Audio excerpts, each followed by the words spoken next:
네, 안녕하십니까. 오토다이리 오종원입니다. 지금 서울 더 K호텔 나와 있습니다. 쉐보레 볼트 시승회가 열리고 있는데요. 오늘 새로 국내 시장에 출시한 쉐보레 볼트 EV 시승을 위해서 현장에 나와 있습니다. 작년 연말에 쉐보레 볼트가 나왔어야 되는데 스텝이 살짝 꼬였죠. 배터리 문제로 리콜을 먼저 실시를 했고요. 해를 넘겨서 2022년 2월에 국내 시장에 새로 출시를 했습니다. 1회 충전 주행 가는 거리 414km로 인증을 받았죠. 400km로 훌쩍 뛰어넘는 대중 전기자동차의 등장, 상당히 반가운 소식이 아닐 수 없는데요. 오늘 직접 쉐보레 EV 볼트, 쉐보레 볼트 EV 타고 달리면서 이 차의 느낌 여러분들과 함께 공유를 해볼까 합니다. 판매 가격 4,130만원에 책정이 됐는데요. 정부의 보조금, 지방자치단체의 보조금 모두 받으면 서울 같은 경우에 900만원이 되죠. 그러면 3,000만원대 초반, 가장 많이 받는 지역이 전남 나주시에 1,550만원을 지원을 받는데요. 그러면 2,000만원대 후반의 가격으로 이 차를 구매할 수 있지 않을까 싶습니다. 전기차 바람이 거센데요. 그 바람을 타고 이제 막 한국 시장에 상륙한 쉐보레 볼트 EV 타고 오늘 시승 시작하겠습니다. 여러분 좋아요 구독하기 잊지 마시고요. 오늘도 저와 함께 하시죠. 출발합니다. 자, 인테리어 실내 잠깐 보시겠습니다. 아우, 날씨 추운 날 전기자동차는 좀 불편한 점이 많죠. 자, 운전석은 전동식 시트 준비되어 있고요. 스티어링 휠 하나, 둘, 딱 3회전 하네요. 스티어링 휠 아랫부분이 살짝 깎인 디커 스티어링 휠 적용하고 있고요. 패들이 왼편에만 들어와 있습니다. 회생제동 시스템의 강도를 조절하는 리젠 패들인데요.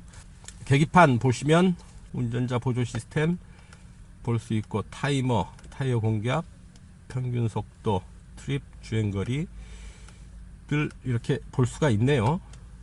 계기판에 정보들을 불러서 보여줄 수가 있습니다.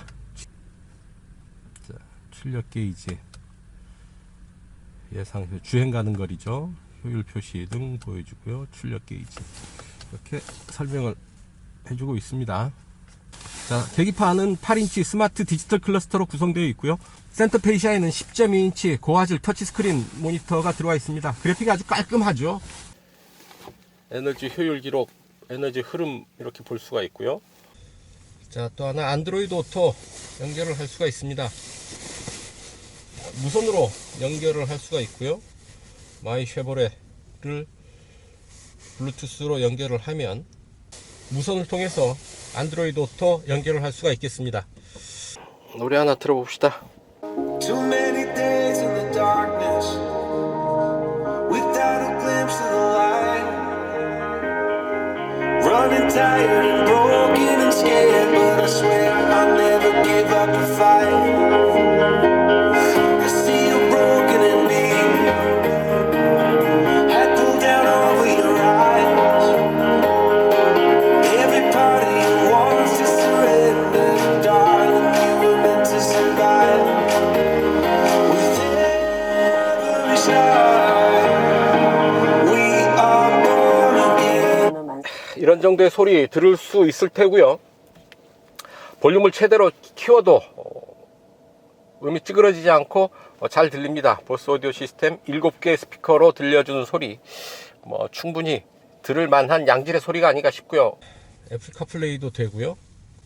이 터치스크린 모니터 아래쪽에 보면 무선 충전 시스템 들어와 있죠. 스마트폰 그냥 올려놓으면 무선 충전이 일어나고요. 주행 모드, 스포츠 모드가 준비되어 있네요. 원페달 주행, 가속 페달 하나로 차를 조절할 수 있는 원페달 시스템이죠. 가속 페달을 밟으면 엑셀러레이터 기능이 되고, 떼면 그 즉시 제동이 작동을 하는 거죠.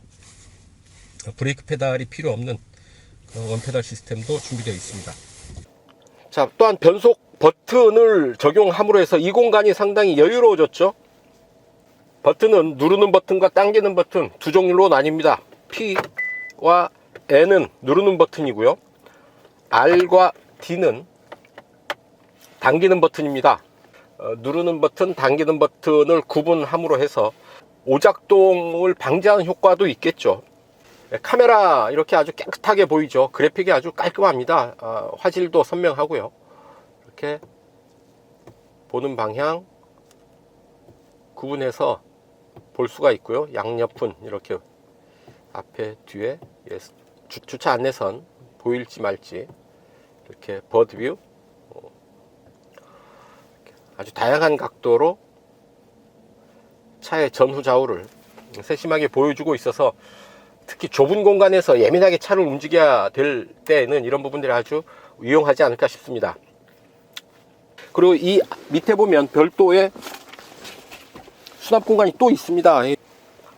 소품들, 소지품들 이 밑에 또 넣어 놓을 수 있지 않을까 싶습니다. 네, 뒷좌석입니다. 무릎 앞으로 주먹 하나 반 정도 꽉 차게 들어가죠. 머리 위로도 주먹 하나 꽉 차는 공간 남아 있습니다. 아주 넓은 공간은 아니지만 차체 사이즈에 비해서 비교적 여유 있는 공간 확보한 게 아닌가 싶습니다. 시트를 이렇게 접으면 다양하게 실내 공간을 연출을 할 수가 있는데요. 뒷좌석은 6대4로 접히죠. 트렁크 공간 405리터인데요. 시트를 다 접으면 1229리터까지 확장하게 됩니다. 이렇게 공간을 확장해서 여러가지 용품들, 아웃도어, 캠핑 즐길 수 있지 않을까 싶습니다. 뒷좌석을 위해서 C타입 그리고 2.0 타입의 USB 포트 2개 준비되어 있고요. 또한 바닥은 평평합니다. 센터 터널이 솟아 올라 있지 않아서 이 제한된 공간을 좀 더 유효하게 여유 있게 사용할 수 있겠다 싶고요. 또한 차체 바닥으로 배터리가 들어가 있죠. 66kWh 짜리 배터리가 바닥에 넓게 펼쳐져 있어서 무게중심을 딱 잡아주는 그런 효과가 있습니다. 원버튼으로 내려가고요. 이 정도 남겨놓고 열리네요. 다시 원버튼으로 닫히지는 않고, 닫히는 거는 이렇게 버튼을 누르고 있는 동안만 작동을 합니다. 자, 뒷좌석 이 정도 살펴보시고요. 이제 출발합니다. 여러분들 좋아요, 구독하기 눌러주시면 출발하겠습니다. 히터를 또 틀어놨더니 따뜻해졌네요. 자, 지금 외기온도 영하 6도 강추위가 닥쳤는데요. 주행 가는 거리 309km로 표시가 됩니다. 배터리 지금 80% 정도 충전이 됐을 텐데요. 저온 주행 가는 거리는 273km로 인증을 받았다고 하네요. 히트펌프가 적용되어 있지 않죠. 뭐냐면 이제 엔진 내연기관에서 응용한 기술이죠.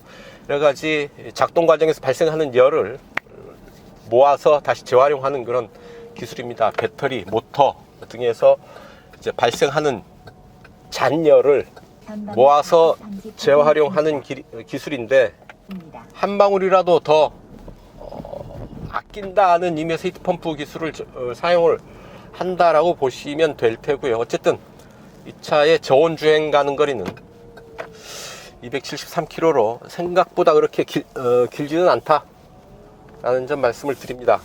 자, 1회 충전 주행 가는 거리 414km로 인증을 받았습니다. 400km 벽을 넘었다라는 데 의미가 있고요. 볼트 EV 처음에 등장할 때는 국내 300km 벽을 깼죠. 국내에서 주행 가는 거리 200km 전후의 수준일 때 볼트 EV가 등장하면서 주행 가는 거리 300km를 넘어섰습니다. 상당한 주목을 받았고요. 이제 페이스리프트 모델 새 모델이 나오면서 주행 가는 거리는 다시 400km 벽을 깨고 있네요.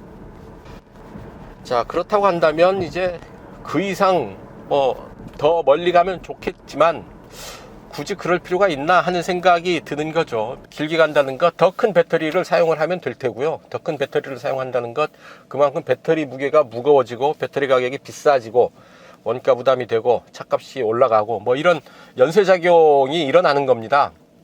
하지만 이 차는 지금 신형 모델 출시하면서 가격을 약 700만원 전후 700만원 가량 가격을 낮췄습니다.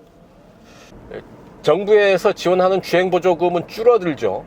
줄어드는 만큼 이제 메이커에서 가격을 낮춤으로 해서 소비자 부담은 크게 늘어나지 않도록 유지시켜주는 균형추의 역할을 한다고 볼 수가 있을 테고요. 또한 GM, 그러니까 시장의 경쟁이 점점 더 격화되면서 이제 전기차 모델들이 많이 등장하고 있죠.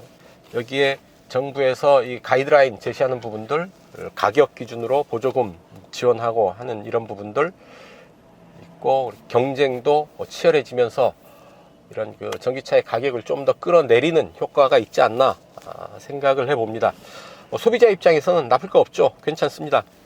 다만 이제 정부의 전기차 구매 보조금이 시간이 갈수록 줄어들고 있습니다. 재작년보다 작년이 줄었고 작년보다 올해가 줄었고요. 그래서 소비자 입장에서는 이왕 전기차를 구매할 생각이라고 한다면 가급적 늦지 않게 차를 구매하는 게 좋겠고요.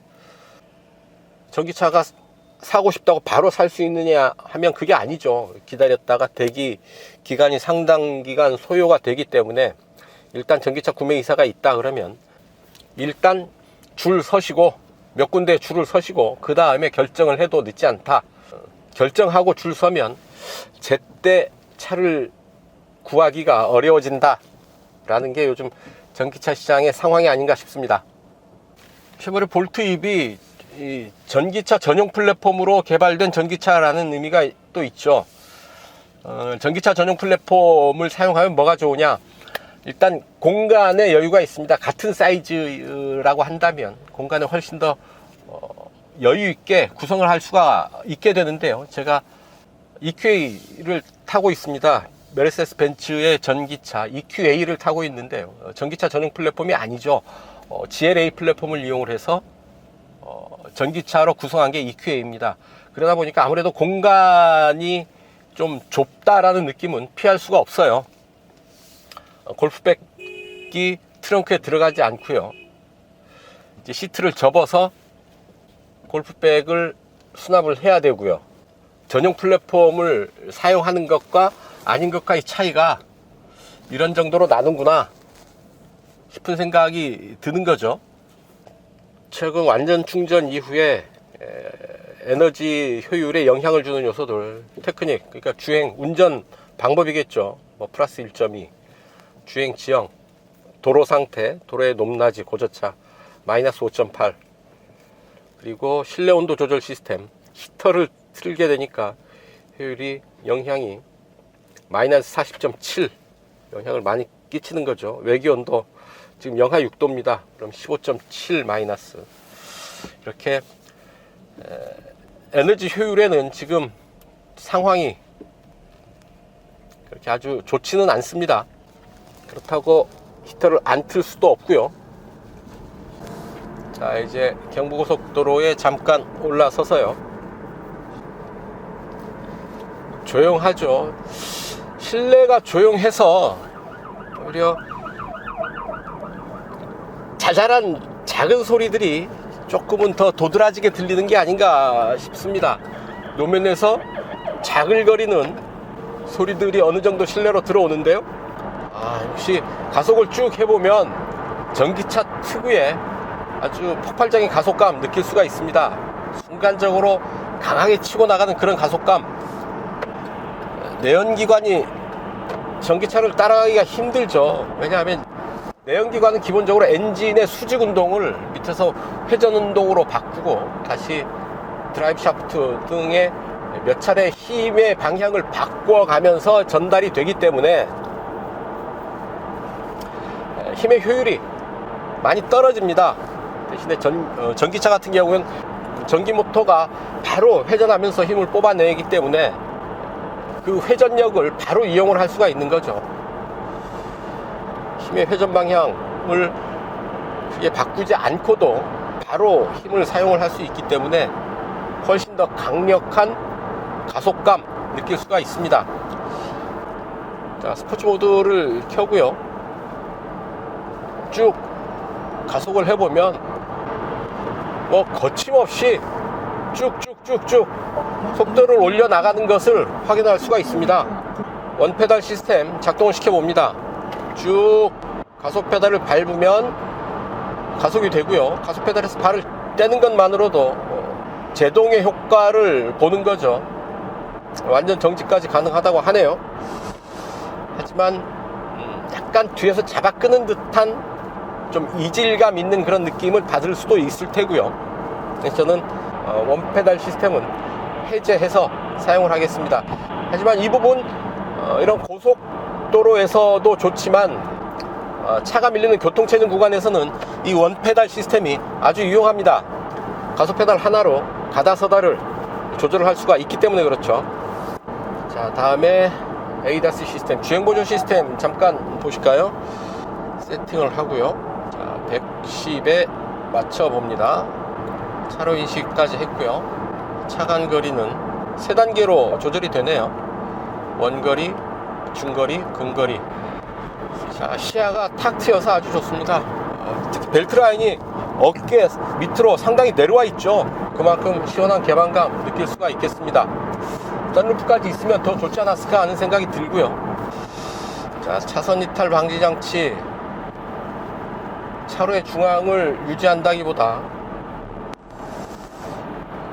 오른쪽 밟고 오른쪽 차선 밟고 다시 왼쪽 차선으로 터치하고 차로 안에서 갈지자 행보를 보이지 않나 싶습니다. 차선 이탈 방지 장치의 완성도는 조금 떨어져 보입니다. 좀 아쉬운 부분이네요. 자, 모터 출력은 150kW입니다. 204마력이 되고요. 최대 토크는 36.7kgm가 됩니다. 직진 가속에서 느껴지는 아주 탁월한 주행 성능, 전기차가 좀 더 우수하다라는 걸 보여주고 있습니다. 노면의 굴곡을 따라서 차체가 어느 정도 꿀렁꿀렁 흔들릴 법도 한데요. 아주 노면에 착 달라붙어서 달리는 그런 느낌입니다. 주행 안정감이 상당히 우수하다라는 걸 실제로 느끼게 되는데요. 낮은 무게중심, 배터리를 낮게 배치한 데서 오는 낮은 무게중심이 효과를 발휘하고 있는 게 아닌가 싶습니다.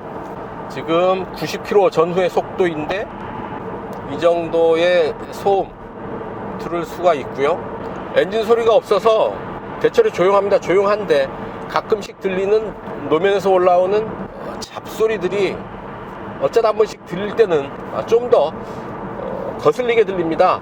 실내가 워낙 조용하기 때문에 소리가 일단 발생하는 작은 소리들이 상대적으로 좀 더 크게 들린다라는 얘기이겠죠. 자, GM은 올라운드 360도 올라운드 세이프티를 강조하고 있습니다. 이 차의 전후 좌우 거의 모든 부분을 이 안전 보조 장치들이 둘러싸고 이 차의 안전을 보장해주고 있다라는 설명인데요.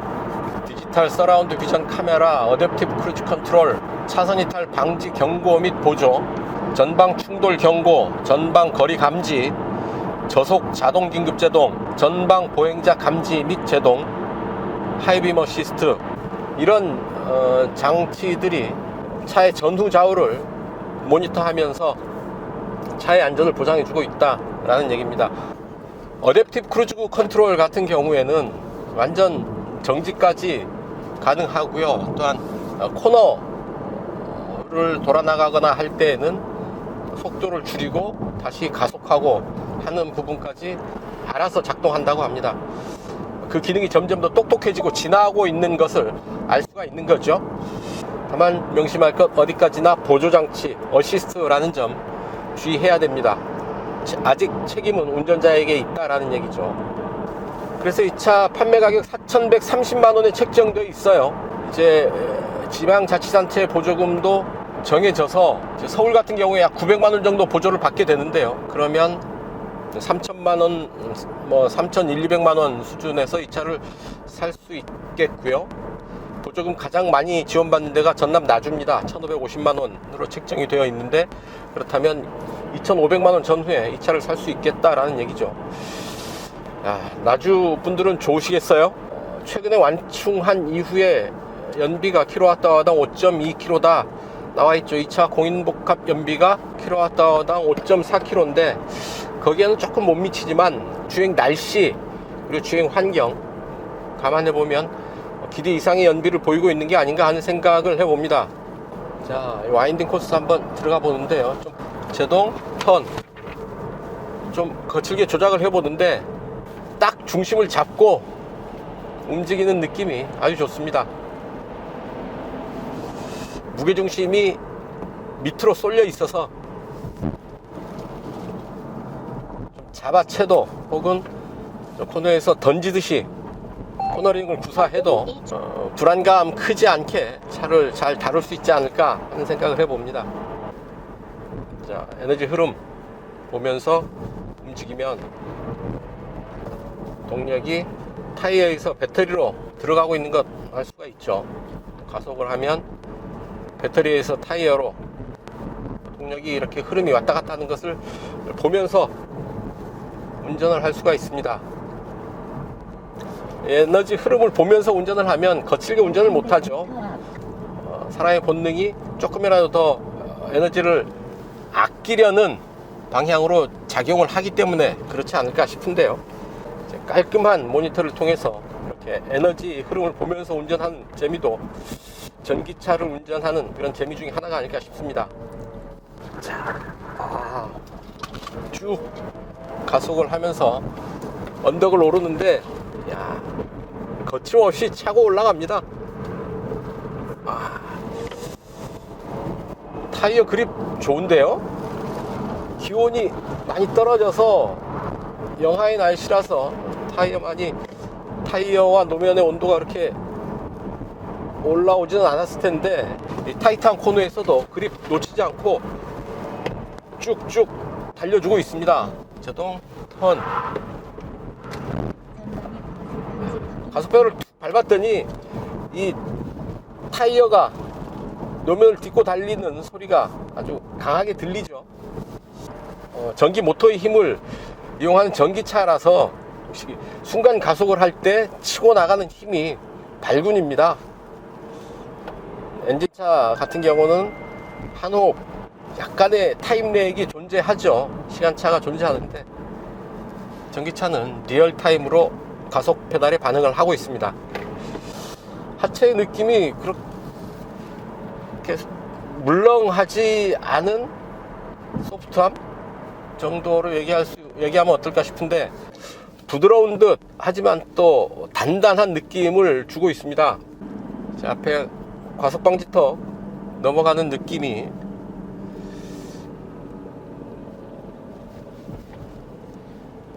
부드럽게 과속방지턱을 타고 넘는 그런 느낌인 거죠. 괜찮습니다. 무거운 배터리가 바닥에 깔려 있는데 그런 부분이 충격을 받고 넘어가는 반응이 그렇게 거칠지가 않습니다.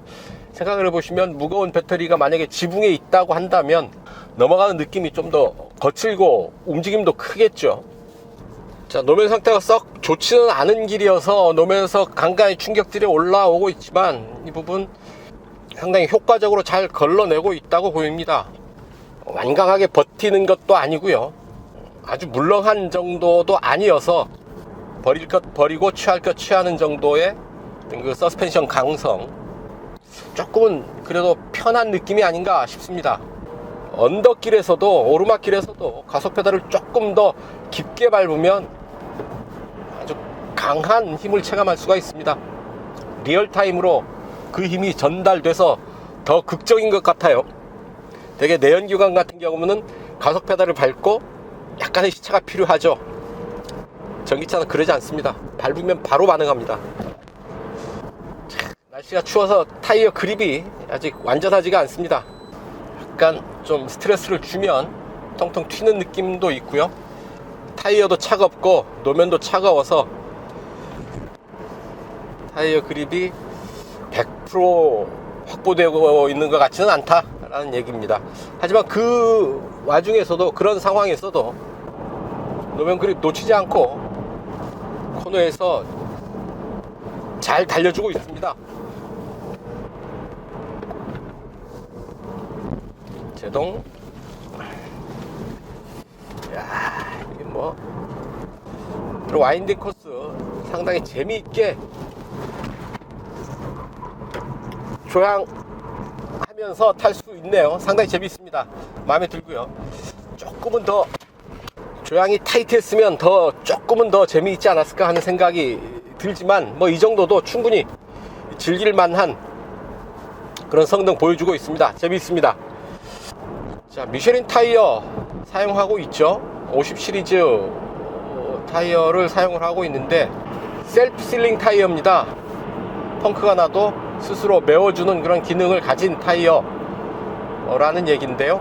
지름이 6mm 이내에 펑크가 났을 때 즉각적으로 스스로 메워주는 셀프 실링 기능이 있는 타이어입니다.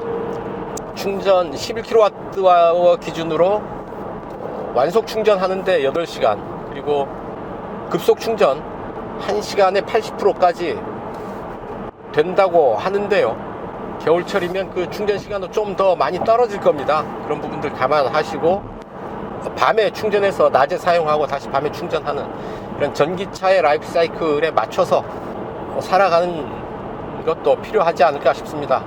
내연기관 차를 탈 때와 전기차를 탈 때 라이프 사이클이 완전히 달라져야 된다라는 얘기입니다.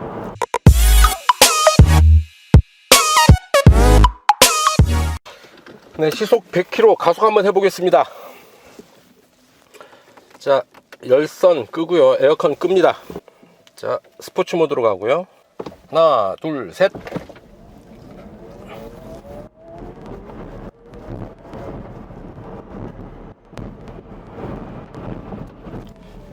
아주 사뿐사뿐 조용히 하지만 강하게 가속을 이어가고 있습니다.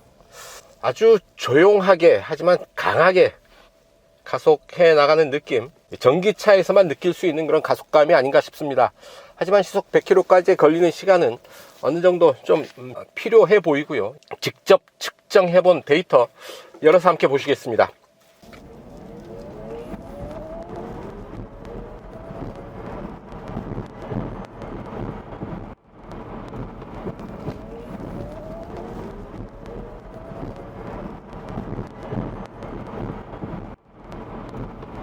Kiss for you.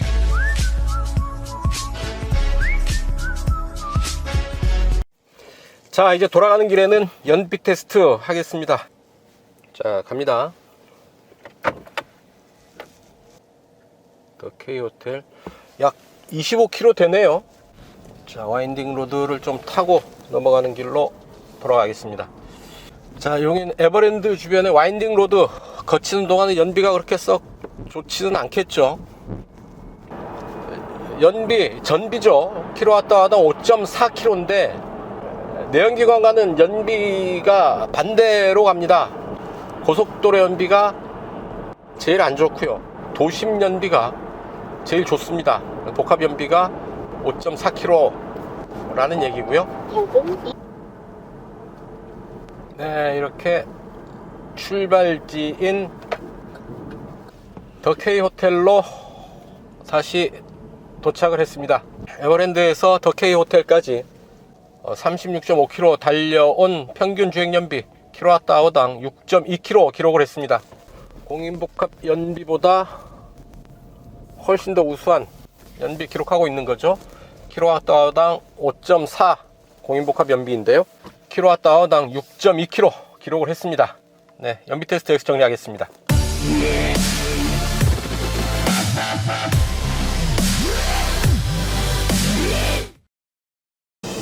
자, 단도직입입니다.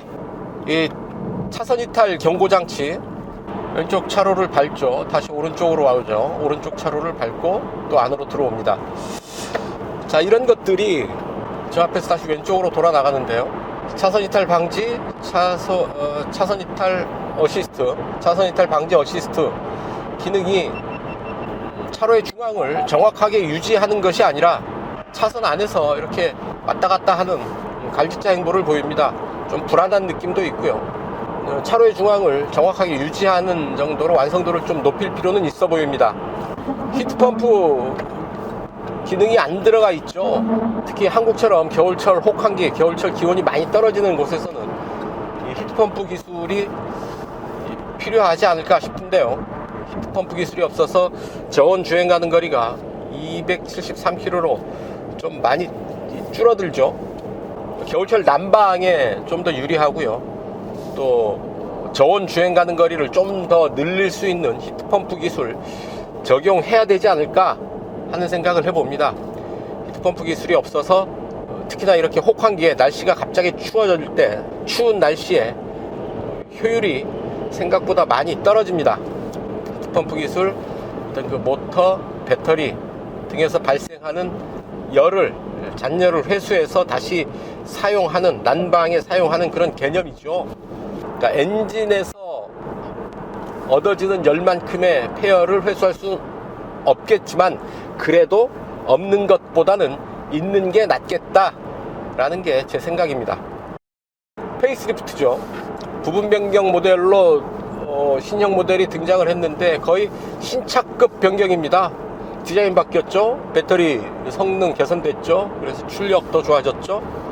가격 변경됐죠. 가격은 더 낮아졌죠. 그래서 전체적으로 본다면 뭐 풀체인지라고 우겨도 인정할 수밖에 없는 그런 대대적인 변화를 거쳤는데요.